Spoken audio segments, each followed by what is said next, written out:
So one morning we were having breakfast with a female veteran who was also involved with Veteran Services. Had left the Air Force, and like a lot of veterans who sometimes have a tough time struggling from the move from military life to civilian life, and she had 2 kids. We were talking about the services and that there was a hole that existed, and that was there was no place for veteran moms and their children to be housed during that sometimes difficult transition from military to civilian life. We said, oh, why don't we just build a place like that? I got involved because Cheryl gave me a call, told me about the program and that to build a house for women veterans and their children. We have to find a place for these homeless veteran moms and their children.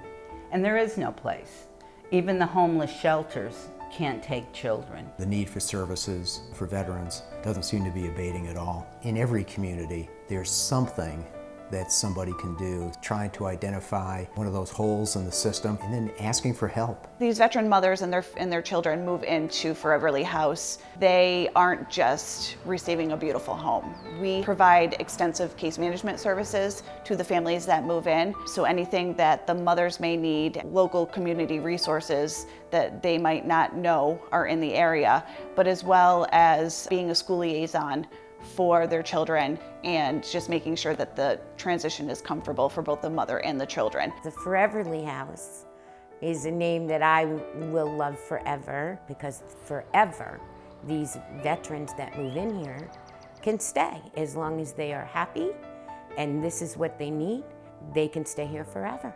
So it's Foreverly. Sheila Holman, who's very active with the American Legion, did a very significant amount of work in terms of financial donations and help from the American Legion. And she said, I have these needs, and do you think you can help me? And I was like, I'm for it. One of our board members was a member of the auxiliary. She told me, you have to meet Sheila, and whatever you ask her, she'll get done. And she was handing me applications, apply for this, through this legion, through that legion. And they never said no. Has been absolutely phenomenal. And that as far as writing grants and having them approved. They actually paid for the furnishings. Now they're gonna put computers in for the kids to do their work on. We have donated exercise equipment. We've donated presents for them to give to their families at Christmas. We do their food pantry and give them paper supplies and female supplies.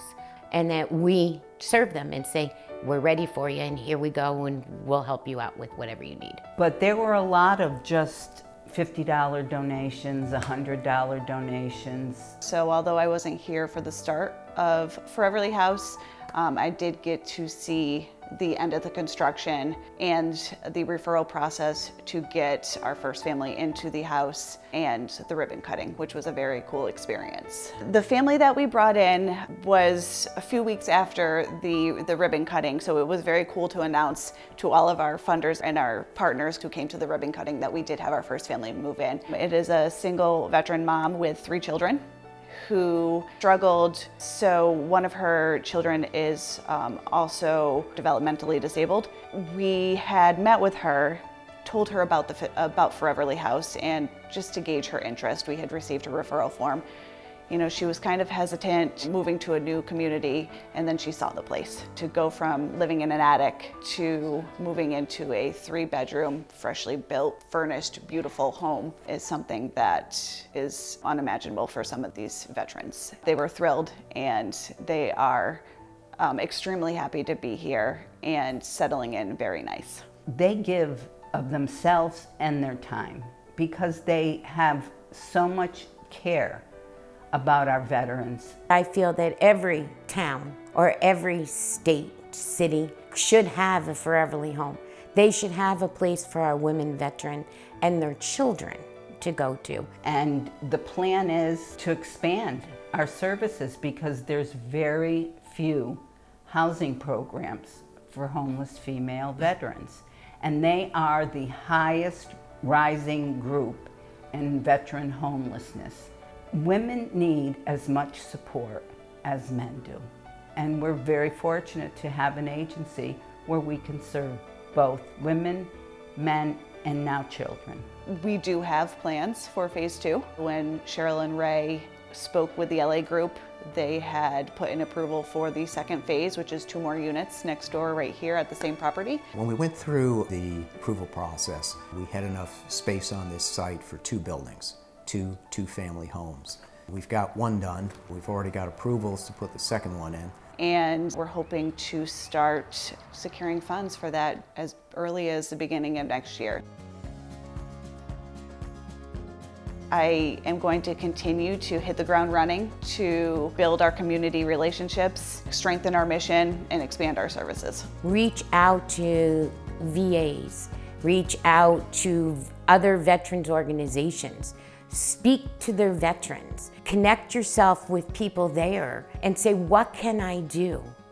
And then go back to your unit and make a plan. I'm hoping to bring in a younger population to the veteran community to get help from the younger population around the 7 counties that we do provide services in. They don't do this to be in the newspaper. They do this from their heart.